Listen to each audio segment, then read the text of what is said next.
What's up, Vita Duel friends? It's time to duel yourself. Today we are going yet again over a nice deck profile. This time it was my second place deck for the World Celebration event. It was in the Kaiju cards in Trier. Definitely shout out to those guys. It was organized very well. It worked very fluently. They really cared about people participating. The pricings were nice.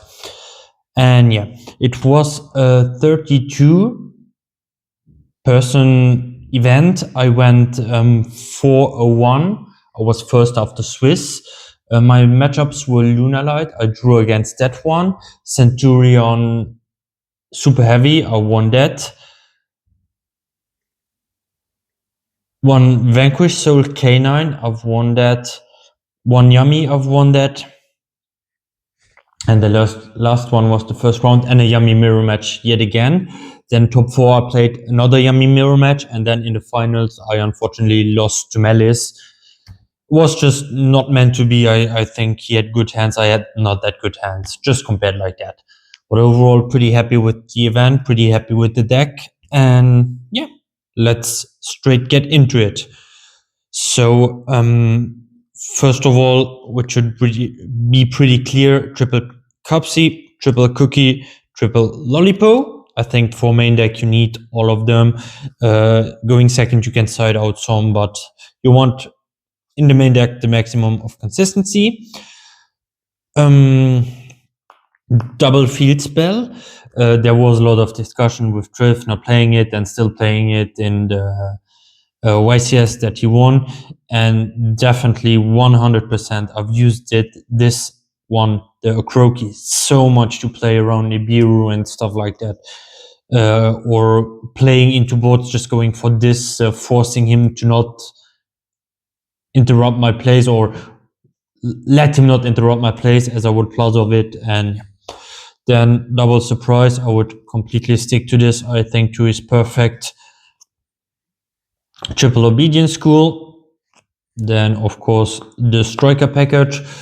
I chose this deck mainly because I think it's such a good deck. Like, it's the deck at the moment that cares the least about the dice roll, as you're playing that much non-engine, and still has the maximum of consistency. For example, Vanquish Soul K9 is in a vacuum a much better deck, more explosive, gets to a better end board, is less consistent for that, and also going second can be hard for the deck.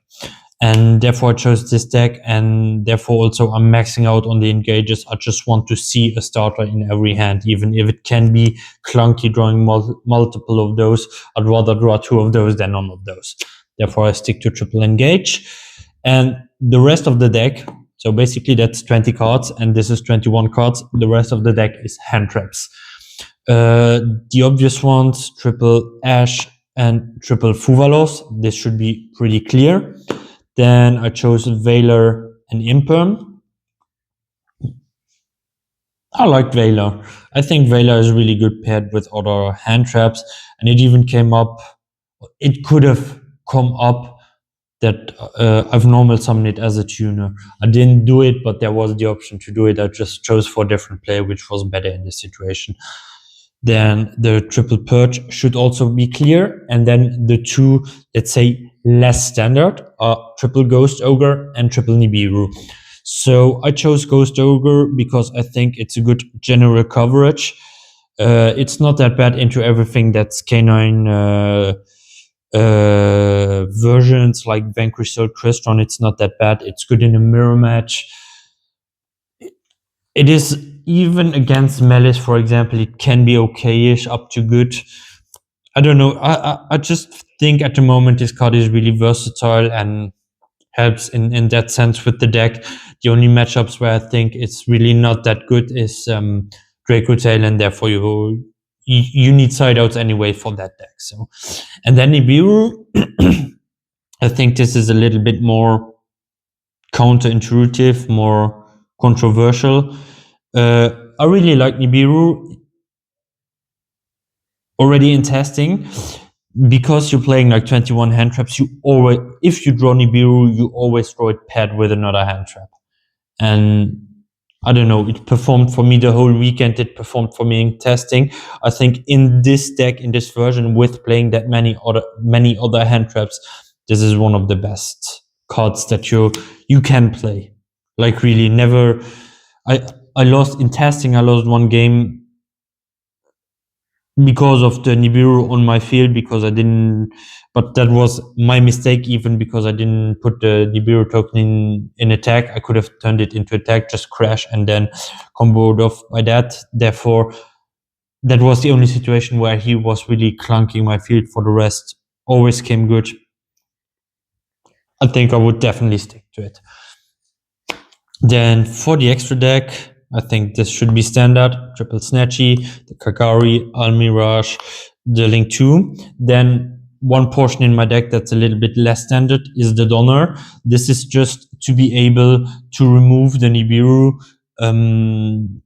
to resolve stuff like Obedient School, for example, or the D-engages. So you just have, with Nibiru, normal summon anything, could even be a hand trap, just remove already something, and then going into Obedient School. Then DSP should be standard too. So that's it for the links. For the synchros, one of each, one Star Ham, one Metal Marcher. Then what I decided is only one Herald. I think the two Heralds are overkill, because anyway, you have, if you get through, you have your field back up with hand traps. Therefore, like, for me, if you do full combo, having at least one hand trap in hand, for me, the board is close to unbreakable. And therefore, I think that double Herald is just, yeah, it's just to win more, because if you get to the point where you can do this second Herald, you win anyways, even if you do only one. And I also, playing the whole tournament, I never missed the second one, and I basically took the second one out for Typhon. Because I know that Draco Tail is one of the hardest matchups. In that matchup, this card is really good. It's a possibility to out random stuff like Dragoon in that matchup, for example. Therefore, I just like to have the option in it. I think at the end this weekend it didn't come up, but as the Herald didn't come up neither, I would rather stick to this and just have the in case than just building an even better board, even if I would win without it. So I think that is fine for the extra deck. Then side deck, Triple Perulia, to cover if someone would come up with, like, I basically built a deck not for the World Celebration event. It just came in that I could play card by card deck I'm testing right now for actual events. And yeah, Triple Perulia was for everything. That's Rizal variant. For Vanquish Soul K9, it is good. Basically to cover those two matchups. Then, because I was really scared of the Draco Tail matchup, Triple Retaliating C, along with that Triple Bell. This was basically to respect this card. For me, overperformed. It can cover Malice, it can cover Draco Tail, it can cover the Mirror Match. This card just covers so much. This would, for me personally, be maybe a consideration in the main deck. The only issue I have is that it is not that good into the Vanquish Soul K9 deck and the Rizal variants in general. Like, if it's not Mitsurugi, therefore you could discuss about this not maining and against some rogue decks, but definitely against a lot of decks you can side this in and it just overperforms. Then one Cross Sheep and one Liner. Cross Sheep should be self-explanatory. That's just to cover the Contact C. I always cite this in after game one, basically, and you can take out if you're going second. You could discuss about the Star Ham. If you're going first, you could discuss about the Typhon, just taking them out. And then Liner, the idea behind Liner was, as I'm playing Nibiru in the deck, in the mirror match, I just try to force into the board. And at a certain point, when I realize, okay, now I can Nibiru properly and he has nothing left afterwards, I can just go into Liner, Crasher, search Nibiru, as he summons more than 5 times in my turn, drop Nibiru on him, and then go off from that. The theory was nice. It never came up till now.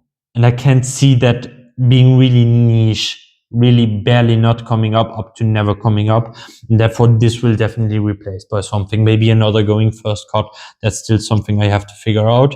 And then the talents and the three judgments as going first cards. We were discussing there in testing also about the trust with something like Blackout Laughs. And I see the point in, okay, if you get to that, it's an auto win, for example, for the mirror match. On the other hand, I prefer having stuff like the talents out of the way, but the judgments having stuff that's really always alive, that lets me always use it. Because if you go into the trust with Blackout Laughs, the opponent activates Purge Impem, you're sitting there with your trust, and then something like Judgment is better. Yes, that's it for the deck profile. I would say shout out to Samuel for discussing a lot with me about the deck, playing, let's say, a rather similar or close version to the deck. Of course, we have differences, nuances in it. Shout out to Kaiju Cards for organizing the event. Shout out to my girlfriend for always supporting me. And yeah, if you need anything in Yugi coaching, fitness or health coaching, you can always message me. Feel free to like and subscribe, and see you in the next one.